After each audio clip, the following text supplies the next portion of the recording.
Mokhtarian, 22 years old, and I train at Australian top team. The thing that made me get into combat sports was probably my brother. He wanted to try it out more than anything, and I was always the little brother trying to do what his older brother was doing, so I kind of naturally followed into that. The difference was he kept going with it and I stopped, until we really built ATT.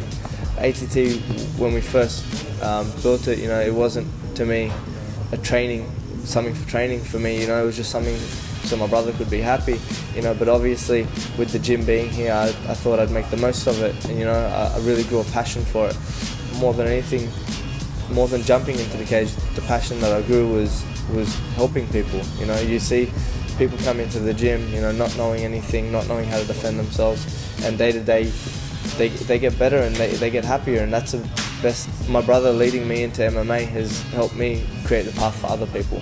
The things I enjoy the most training at ATT would have to be the brotherhood, and by that I'm saying from the kids to the adults to the women to everything. Everyone's so close here, so no matter what, I'm always having a good time on the mats. I love training here more than anything because I've got so many good people pushing me every single day. I've got young 16, 17-year-old stallions, showing me the ropes. So, it's just a day-to-day grind, and that's what I enjoy.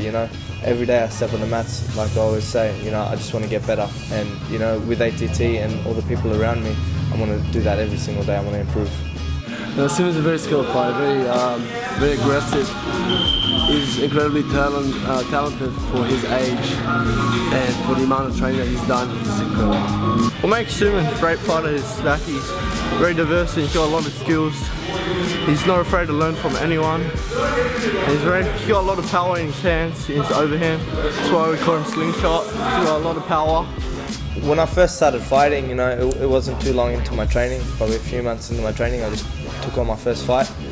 And then from there I realized, that I had a natural skill to progress in this, and I never backed down from a fight. And that's one thing I can always pride myself on. Whether it was MMA, boxing, kickboxing, Muay Thai, I never backed down. A lot of people would see in a lot of my fights, even when my skill was a bit lower, my heart always showed. But I'm not really interested in showing my heart anymore. That's the ace up my sleeve now. I'm gonna keep that in my back pocket. Everyone can see how talented I am now. I think I'm a fighter that brings a lot of heart. More than anything, when I jump in the cage, I know wherever the fight goes, I'm strong. People used to see me as more of a jiu-jitsu fighter, but I'm becoming more and more well-rounded every day. So they can choose their fate, whether they want to hit the floor, they want to keep it standing. It's up to them. Either way, they're going down. From the first time I stepped into the Rebel cage, I had a lot of expectations of myself. I told people, I'm going to come in and one day I'm going to be the best in that cage. So I said every time I'm going to get better and better, and I showed that with my last fight, and I'm going to do that again with my next fight now. I'm going to get better and better and improve, and eventually I'm going to be the world's best. The moment that I step into the cage is when it all becomes a bit easier, It's the moments before that really get to me. Some people are like, I live to fight, I love to fight. That's not really me, I'm not one of those people who are like, I need to fight for my living and things like that. I do it because I enjoy being a martial artist more than anything. I fight because I want to prove what I'm doing on the mats every day it is working. I fight to show the people in my school that what we're doing is the right thing. Like I said, I want to be a role model and I want to lead the way for other people, and I think the best way for me to do that is by putting myself to the test. No matter what the obstacle was, I believe in myself that I can overcome it. So fighting, in any stage, whether it's Rebel, UFC, whether it's a small show, I know that I can beat anyone in the world on my day.